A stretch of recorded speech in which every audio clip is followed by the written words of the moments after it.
We make plans for everything in life. We make plans for our weddings. We make plans for travel. We make plans for our careers. But very rarely do we make plans for our fertility, right?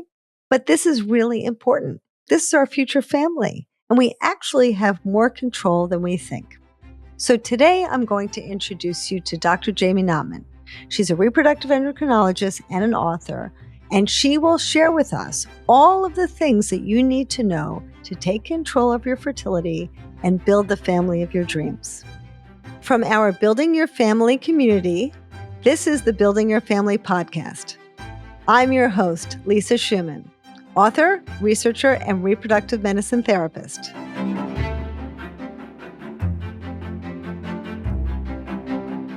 Welcome back to the Building Your Family podcast. I'm so happy to have you here. And I'm so excited today to introduce you to a colleague, friend, and fantastic doctor, Dr. Jaime Knopman. She is a wonderful physician, and actually I've known her for a long time. We used to work together at RMA of New York, and I don't know if you remember this, Jaime, but I remember one day we were standing in the hallway and you said, I really love to write. And yes, if I had more time, I would write more. And here we are, right? Like a decade later. And way more than a decade. Or more than a decade later, right?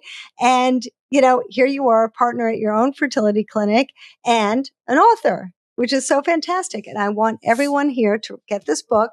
It is beautiful, wonderful, so empowering. No fear mongering, just all empowerment and great information. So everybody needs to get this book. So let's start. Thank you. Oh, you're welcome. I'm so thrilled to talk about it. I really feel like it's so great that you are empowering people to have a fertility plan and not just scaring them, saying, you have so much to worry about, but take matters into your own hands, get educated, and think about this the way that you'd plan anything else, right? Yeah. Thank you. First of all, you're right. We have known each other for a long time. I was like, man, oh man, I definitely looked younger back in those days. But I think the point is you're right. Like, I'm not sitting here telling everyone needs to freeze eggs or freeze embryos or be worried about the future. I'm just saying we need to know what will happen if we don't take some sort of action or get information. And so my goal is for women to know, okay, I'm born with all the eggs I'm ever going to have. I am going to have lost 90% of my eggs by the time I'm 32. A lot of women still have babies in their 30s and 40s, but the chances go down and it becomes more challenging. So what should I know today at 25 to try and prevent something from happening? And what are those things? So I think the first thing that I am trying to share with as many people, even my OB colleagues, is we go to the OBGYN when we're in our 20s, right? And our OB does a pap smear, she does a breast exam, she talks about contraception. Why is there not a pillar of this screening that says, what is your fertility plan? Do you hope to have children? Do you hope to have children? How many, with whom, in what capacity? Because if we knew that younger, we may make different choices for the future. If I know that I'm going to have children with another, like if I'm a same-sex woman who's going to have kids with another woman, then I may want to freeze my eggs definitively because I know that I may want to do co-IVF, right? Like if we know that the way we're going to have children may be different than what we see traditionally, this gives us the opportunity to make better decisions now for then.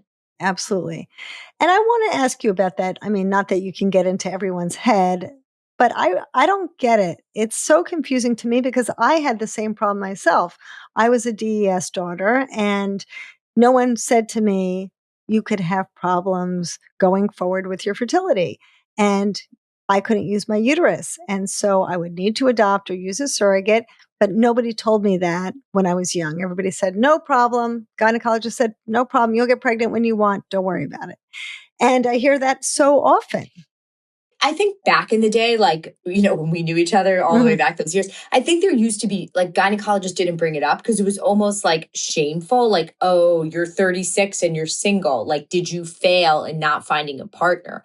But that conversation about fertility preservation has changed so much. If you bring this up to a 23-year-old, you're not saying, oh, you didn't find a partner, there's something wrong with you. You're just saying, hey, like, let's look into your reproductive history, your mom's reproductive history, your sisters, your aunts, and say, do we know of any roadblocks? Like, I think, for example, I'm like, my mom had a hysterectomy when she was 40, as did my mom's mom, because they had severe endometriosis, right? Wow. So had somebody asked me when I was 23 or whatever it may be, doesn't mean I definitely was going to have endo, but I was more at risk.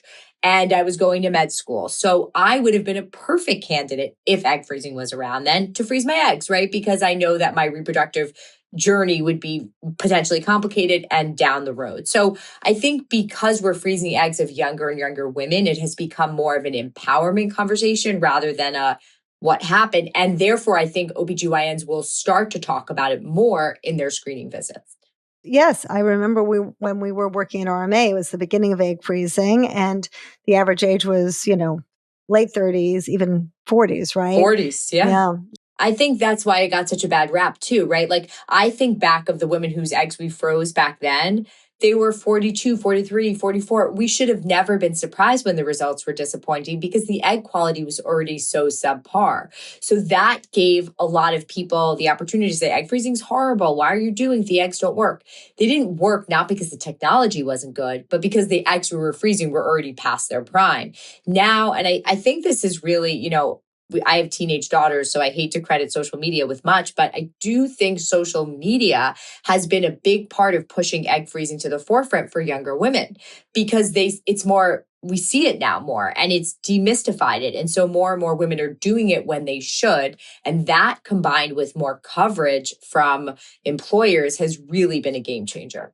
Yes, I agree 1,000%.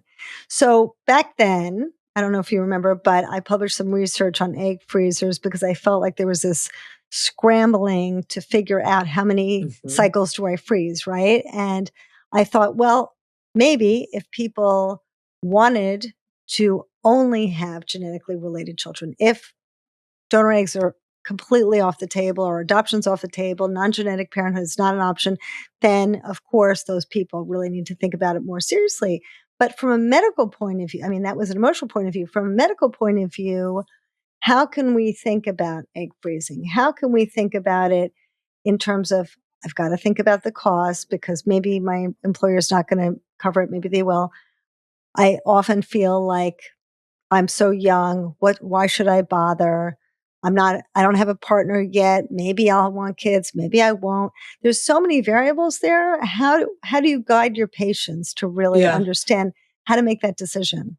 Well, first thing first, like you at 25, you don't know the person you're going to be at 40, right? So I see a Yes. lot of young women that are sit here and say, I don't know if I want kids. And I said, yeah, but you don't want the opportunity closed to you, right? So at Yes. 25, you may think, I don't want any kids. But at 38, it may be quite different. And so you will be very happy with your 25-year-old self if you did undergo the egg freezing procedure. So I think we have to remember that like Yes. we're constantly evolving, right, as individuals. So what we want today may not be what we will want tomorrow. Number two, 100% it's not cheap or free or, like just like, I say wear sunscreen and freeze your eggs. It's not like slathering on sunscreen. But if your employer covers it, to me, it's really a no brainer, right? Yes. Because yes, you're still going to have a surgical procedure. You're still going to have to take shots. I get that. But the big hindrance for most people is the cost. So if the cost is taken off the table and you're doing it on someone else's dime, I'm like, why not do it? Right. And number three, I think that you don't know where life's going to take you, right? So it's not even about being evolving, but maybe you will decide you want to, go and live abroad for 10 years and you'll come back and your life will be very different. I think that this gives you optionality. And I'm very clear to say to patients, this is not a guarantee. Egg freezing is not a guarantee, but Yes. neither is unfortunately wearing a seatbelt, right? Neither is other forms of insurance. We take out health insurance, we take out flood insurance, right? They pay up, but sometimes they don't. And then we think, well, we paid all these years and it didn't work. Nothing in life is a guarantee. So egg freezing shouldn't be thought of that way either. It should be thought of a potential and an option. So can you give our listeners some idea about that? Because I think it's really confusing for people to think about it. It's so kind of abstract for a young person to think about, well, I guess I'll freeze my eggs, but maybe it'll help, maybe it'll work, maybe it won't. I don't really get it. So, can you give us an idea of at what age does it really make sense for them to think about it? And then what what are the chances of them having a successful pregnancy? I mean, ideally, eggs would be frozen for women in their 20s, right? That's when we're at our most fertile point. We know that. I think in a perfect world, it's done before the age of 35, right? Before we start to see a significant change in egg quality and quantity. People ask me what's the upper age, like what's the oldest? And I think that's a hard question because I don't think there's like a full line in the sand, like black and white.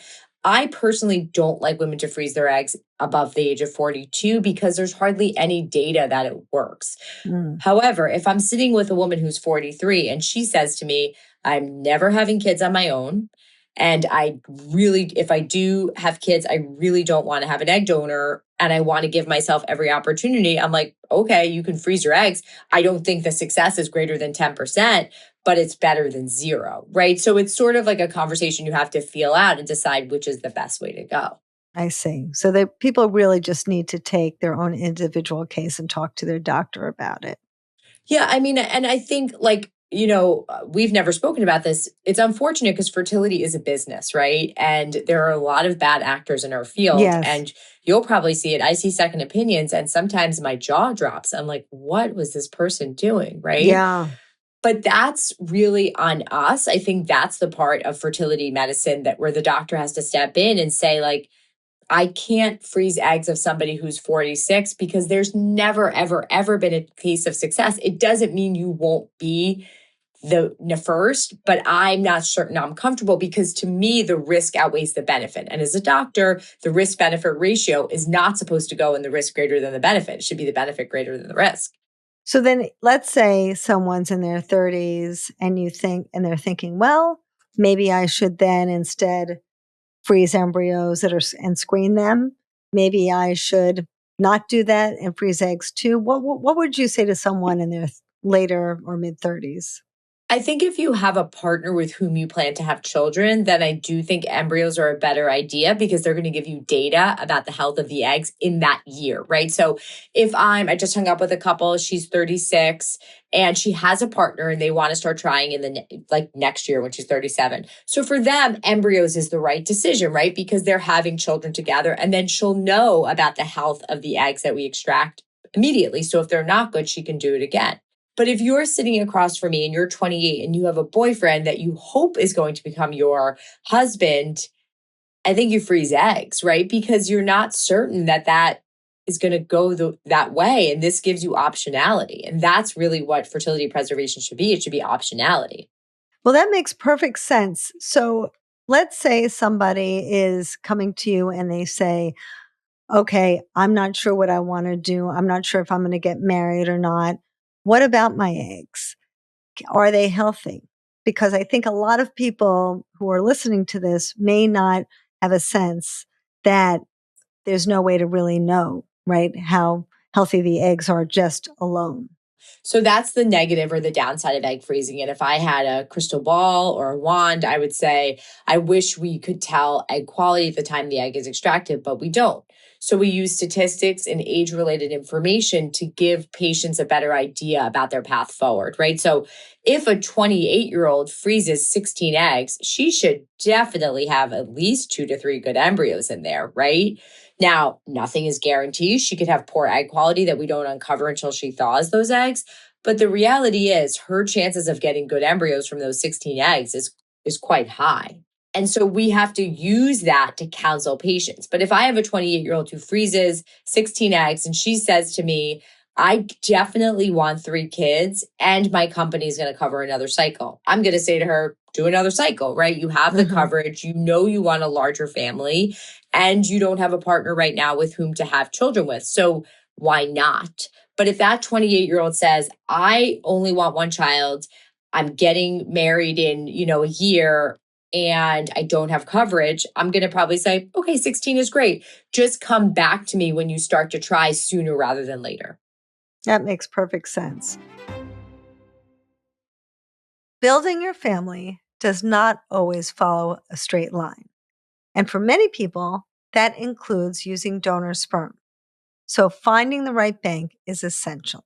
That's why I'm so glad to share Seattle Sperm Bank as a sponsor of this show. They've earned the reputation of being one of the most trusted sperm banks in the country, having exceptional files of quality sperm that are rigorously tested, and they also offer amazing customer support.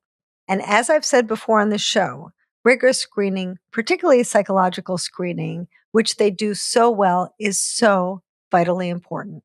But in addition to that, families often say they never feel like a number. They feel attended to and cared for every step of the way. They have all of their questions answered and all of the information they need to start building their family. So if donor conception is part of your story, go to seattlespermbank.com and look at their resources. You will find the Building Your Family community, and you can get a free week off our community membership through their website. You will be so glad you chose them and so glad you joined our community. So what you're really encouraging patients to do is to think through these decisions really carefully, because there's so many variables. There's so many things to think about when you're planning ahead. That's why I'm not a fan of those egg freezing calculators, because you're so much more than a calculator, right? Like you put your age in and the number, and then someone says, "Oh, you're good for whatever." But there's so much more. Then, like, are you somebody who's had uterine surgery and then your embryos are less likely to stick, so maybe you need more embryos, right? Like there's so much that goes into it, and this is where I think sometimes, like, people are like, but I chat GPT'd it and it said this. I was like, well, there is something to, going to residency and then fellowship, yes, just and, a little something. a little something. So sometimes it's not just whittled down to a number in a calculator. Yeah. Yeah. And we hear so much on the internet about, I just saw a story, someone was talking about fertility treatment, not a doctor, and was talking about egg quality and how you can determine your egg quality. And it's such a shame because they're preying on vulnerable people. And so I think it's so helpful what you're saying here. And I'm so glad you wrote this book, because people really need to understand these facts, that they can't understand what their eggs look like alone without being fertilized, right? Without being tested. They don't know. And so if a patient is going through this, you're saying you really should have a good consultation to think about all these variables. Think about freezing your eggs as young as you can and all of that. And then what about the people who feel like, well, I'm not sure if I'm going to have a child or not, and I'm a little bit nervous about making embryos. It feels a little uncomfortable for me religiously. And so what do I do? How do I manage that? We just talked to somebody who had that difficulty, and she and her husband actually just decided just to freeze eggs and not embryos. But what would you say to someone who's in that situation? Yeah, I think that's a good safe bet, because if you feel conflicted about having supernumerary, like extra embryos, eggs are always going to make you feel better. Now, you won't know the health of your eggs when you freeze them, but I'm not sure that matters as much as you being comfortable with the process. Because if you're not comfortable with the process, you're definitely not going to do it. So to that person, would you say then, because we don't know what your eggs are going to look like, maybe we should err on the side of caution and freeze more eggs? Or would you just kind of look at them based upon their profile? A big thing for me is, has that person tried to get pregnant? Because if you've tried to get pregnant and you've not had success, you're a totally different person than the couple that comes in for fertility preservation. If I have a Yes. couple that comes in for fertility preservation and the AMH of that young patient is low, suggesting low egg quantity, I'm way less concerned about that than a couple that comes in that's been trying and not had success. Because then month after month, sperm and egg are together and they're not doing anything productive, right? And so that's a very different situation. Interesting. So you've got some evidence to look at. Yeah. Mm-hmm. What happens if someone's starting this process? They say, I really want to freeze my eggs. And I hear all this stuff on the internet about inflammation and egg quality, and don't have any dairy. Don't exercise too hard. Don't eat anything with chemicals. Don't microwave anything. So people get really nervous, right? And particularly if they're freezing their eggs, it's costing a lot of money. What would you say to those people? Should they be thinking about this? Yeah, I'm down. I'm, I don't know, bull or bear, whatever I'm not a finance person, but I think it's bear on the supplement market, right? I think there's a lot. I said it again, fertility is a business, right? Do I think that we should be healthy? Of course we should, but we should be healthy for our heart, our lung, our brain, and our ovaries, right? That does not mean that every form of dairy is bad and inflammation is going to, destroy your eggs. Of course, we want people to be healthy, but I don't think it's fair to say behaviors that are taken 3 months ahead of an egg freezing cycle is going to dictate the quality of the eggs, because that's not true, right? Mm. Should you be Hmm. doing drugs? No, you shouldn't. But that is a given for everything, right? So like I find it very challenging to get behind the people that are like, you need to cut out gluten, you need to cut out dairy, because all of that doesn't always mean that your egg quality is going to be better. If somebody says, well, what can I do? Are there things that I can do ahead of my egg freezing cycle, ahead of my IVF cycle? Are there things that I can do for lifestyle or diet or anything like that that could potentially help me? Of course, you can take supplements, you could do acupuncture, you can make dietary modifications. I'm never going to say you can't. I'm just going to say, I don't know if that's going to help you. Right. So you can make all of those changes. You could never eat a piece of bread again and still have bad eggs, because likely it's Hmm. genetic. I always go back to this. I say, like, you've known me a long time. I eat a lot of salads, do a lot Hmm. of exercise, Yeah. and I still got breast cancer because I was genetics, right? So Yes. I think there are certain things that we do in our life that will increase the chances of getting a disease, but most of the time we cannot outrun our genetics, and that's what's going to come to get us at the end of the day.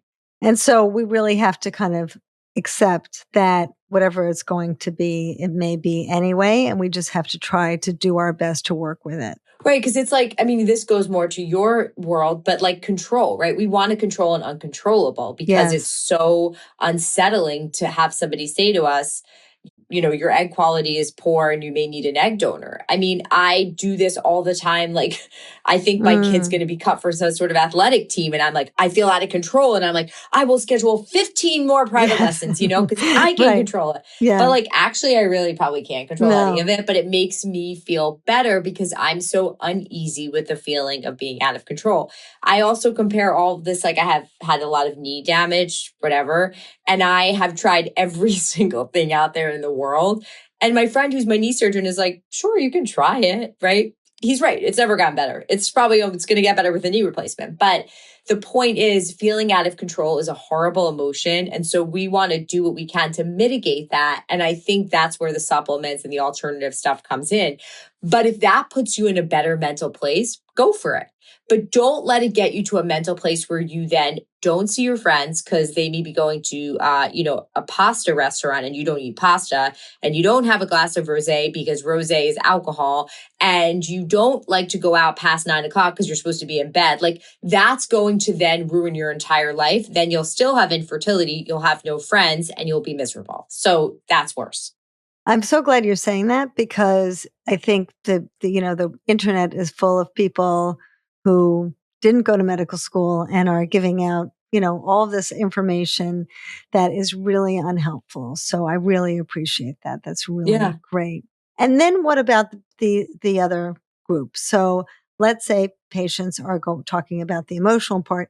Patients are going through fertility treatment and maybe they're at the point where they have to kind of face this, do I use donor eggs or not? And Yeah. that is crushing for a lot of women in particular, right? And so they're going to look at that like, all right, I now I have to just eat, more pineapples or whatever it is. And although we can accept our hair gets gray, right? Everybody accepts that. We can't accept our eggs get old. That's the grieving process, right? And that's where Mm-hmm. you and I, even more you than me, come in to help people. Like, what I've always said is any loss we feel, whether it's a loss of our eggs, the loss of a job, the loss of a family member, the loss of a marriage, like, you have to grieve that before you can move forward and look for alternative options, right? And look Mm-hmm. And getting to acceptance, it really does take going through a different, myriad of emotions.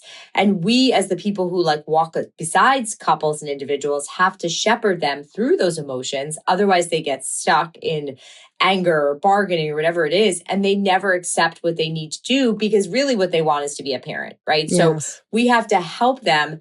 I will often say, you are being very mean to everyone here, and we are really, really trying to help you. I appreciate that this is not how you thought this was going to go. And there's a lot of things in my life I never thought were going to go the right way. But how can we help you get to a place of acceptance? Because I think what you really want is just to be a parent. And you know what? That person may leave me and say, like, I hate her, she, whatever. And a lot of times they'll come back like a year or two later, and they'll say, I'm sorry for the way that we acted. We just weren't ready to hear it. It took a lot more time. And I'm like, that's okay. Sometimes it just does. Yeah. Because it feels so hurtful in the moment to feel like your dreams are being crushed. It's so hard to get there. Yeah. You're like, who is this woman sitting here telling us we need to use a sperm donor? Like, screw her. Yeah. And I get it. And sometimes I think as a physician, it's hard to be the first person. Like, it's easier when you're the second or third opinion. 100%. Because people hate the first opinion who's like, I think you need egg donor. And then you're like, I hate that person. And then you go to somebody else and someone's already heard it. That's why sometimes they'll be like, has anyone reviewed your AMH result with you? And if the person says, oh no, my OB sent it, but they didn't review it, I'm like, okay. Because then I'll know. It's coming. Yeah. Or I'll know how heavy or hard to push, right? Yeah. Because I'm like, they're not ready yet. So I have to read the room and think, all right, I got to hold back on this because this person's not ready. Yeah, it's so hard. It's so hard. I appreciate that so much, Dr. Knopman. I think all of you out there can hear how sensitive and compassionate and thoughtful she is in all of this, and I so appreciate it. What are some of the things that we can think about that patients can look for? Because they don't really know what to look for, right? Very often patients will look at a website and say, oh, that's a nice website. Maybe I should go to that clinic. Or the doctor was so nice on the phone and he said to me, there's no problem. I'll get you pregnant at any age, or whatever it might be. Right. So what do we do? First of all, I think like it's a long relationship, right? I've joked around with some patients. I'm like, I've been with you longer than either of my marriages, So it's sort of true. But you have to make sure you're comfortable. And we all like different styles. I'm going to curse, but I don't bullshit, right? I don't want to be fed bullshit, and I can't feed bullshit. But a lot of people don't like that. They want someone to say, let's keep doing this. It'll work. That's just not me. Yeah. So I'm not going to give that. But you have to find a person that matches your personality. Maybe you like, I want someone to always give me positive news, even if it's not positive. And that's fine. You just have to find someone who works for you. I also think, again, unfortunately, we've said like fertility is a business, so it's sort of hard to read through the lines. But there are good websites that sort of give fertility statistics and data, and so it's good to use that. I also think it's important to remember that infertility is a medical disease, right? It is not a just relax and go on a trip and you'll be fine. So you need like an actual physician and an actual fertility clinic to treat you. And sometimes these like pop-up shops are not the best thing to do. Right. And it's different from your gynecologist. Totally separate. I mean, most of us are board certified OBGYNs and fertility doctors, but we don't really practice, most of us, gynecology anymore. And so patients need to know that just because their gynecologist said something, it doesn't mean that that's their area of expertise to give advice on. I mean, a lot of OBGYNs are pretty well versed because they've spent a lot of years with their fertility friends. But at the end of the day, like, I think in a dire situation, like if I was on a plane, I could still deliver a baby, but I haven't delivered babies in so long, right? Yeah. So you'd want your OB to deliver a baby. You would not want me to take your fibroid out because I haven't taken fibroids out in 10 years, right? So you have to remember medicine is so subspecialized, even within for gynecology, OB/GYN. So make sure you're going to the person that does that all the time. Yes. Yes, 100%. And people often, I think, don't think about that with their fertility doctors, with their surrogacy agencies, with their attorneys. They'll just go to anyone. But if you were having heart surgery, you wouldn't go to somebody who's just been practicing for a week. right? You would probably go to someone who's been practicing for a long time and has seen lots of cases like yours and is Yeah. published, and right? I always laugh at how people make medical decisions because sometimes I'm like, you definitely spend more time thinking about like what outfit you're wearing in the morning than like Yes. that, right? So like, Yes. but I think sometimes I guess you don't know what you don't know. So you're just sort of like, oh, it must all be the same. Yes. Yes. So one of the places that I talk about a lot is SORT, and for people to take a look Hmm. there. And how important is the lab? Could you share with the audience? Oh, the lab is more important than anything. I always say, like, you can like me or not like me. I hope you like me because it could be a long journey. But the success comes down to the men and the women who stand behind us in the lab.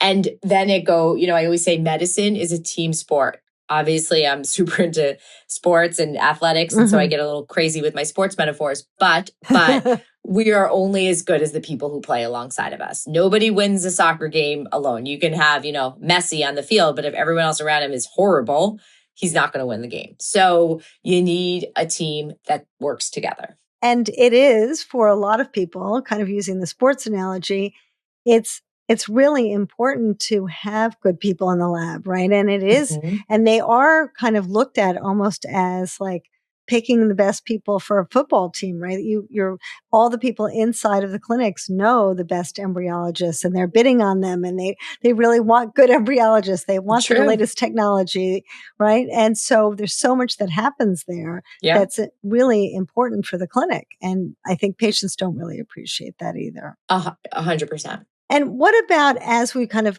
move forward? I was thinking a lot about what you said in your book about how you have to keep swimming. And I think that's such an important, I mean, I love that chapter, but I think that's such an important idea for patients, because patients feel like, yeah, it might take me a few months at home to try to get pregnant. But if I go to a fertility doctor, of course I'm going to get pregnant right away. And if I'm not, and I don't get pregnant right away, they're doing something wrong. I mean, I wish that the hit rate was that high, right? Yeah. Like, it's not even the most beautiful embryos and gorgeous uteruses. The success rates are never higher than 75%. And that's dramatically better than it ever used to be. Yes. So, I think one of the things that's the most important, honestly, people ask me, what do you like wish you pass along to your daughters? I would say, I think to be kind to other people, right? But resilience, like life is going to kick the shit out of you so many times a day in so many ways. Like you have got to find it in yourself to get back up. You got to say, okay, that sucked. I'm really upset. Let me mourn the loss of that and let me find the way that I can do better or change the outcome or whatever it may be this time. And it may not be successful, but if it's like you either lay on the floor or you get back up. If you lay on the floor, nothing's happening. So let's get back up and see how we can make this work. What about the idea of trying again? You're saying somebody's looking at 75% success rate. So what does that mean to the patients who are watching now thinking, okay, well, what does that mean for me? How many times do I need to go through fertility treatment cycles to expect a pregnancy? But that's in like a perfect case Yes. scenario, right? So that's like Yeah. the best quality embryos, beautiful uterus, like no other underlying medical problems. So most of the time, that's not going to be the outcome, right? So you have to be aware of the fact that most success is not that high. Now it's way better than it ever used to be. I mean, you and I know we've been around for Yes. a long time. Like 70% was like amazing, Oh my God. Yeah. Could you imagine like back in No, the day we were like no. yeah. So I think that we have to remember that it's never 100%, although we wish it would be, because the worst calls are the negative pregnancy test calls. Like it just breaks your heart, but unfortunately a lot of times it just doesn't work. And it's so true. I mean, when I went through fertility treatment, I had like day 3 embryos transferred, and I had like 6 at a time transferred, because even with that, there was like, a 20% chance if I was lucky. Yeah, So, I mean, you it's know, changed. So I always I say mean, I'm so happy I practice now. Like I'm thinking back in the day when we practiced, we never were able to give success like we can now. And I'm sure it'll just get better and better and better, right? And hopefully one day it is close to as close to 100%. But nothing in medicine is ever 100%, right? And like, that's just the way it goes, unfortunately. And I always say, like, I love watching live sports. And I think part of it is because it's unpredictable and you have to hang in until the end and hope that it works. Sort of like the same thing in medicine. You just like, you can prepare, you're hopeful, but it's not always, it's not a guarantee. Yeah. So when a patient comes in for treatment and they say, okay, I've planned this out, I'm kind of checking all the boxes, I'm doing the right things, I've had a consult with my doctor, I'm following their advice, I'm going through treatment, and here I am, at 33, 32. How many cycles should I expect? And when should I start to think like this isn't working? I say prepare for 3. To me, 3 is a good place to start because it then sets up the expectation that it's not going to work on the first try. Yeah. And number 1. And then number 2, it gives you an ability to not get so overwhelmed if a cycle fails. And so I think 3 is a good number to consider. That's fantastic. I'm so glad you said that because it's so important for people just to kind of keep their feet on the ground and measure their expectations, because otherwise you're just going to be thrown around with every cycle. Yeah, completely. Well, this is great advice.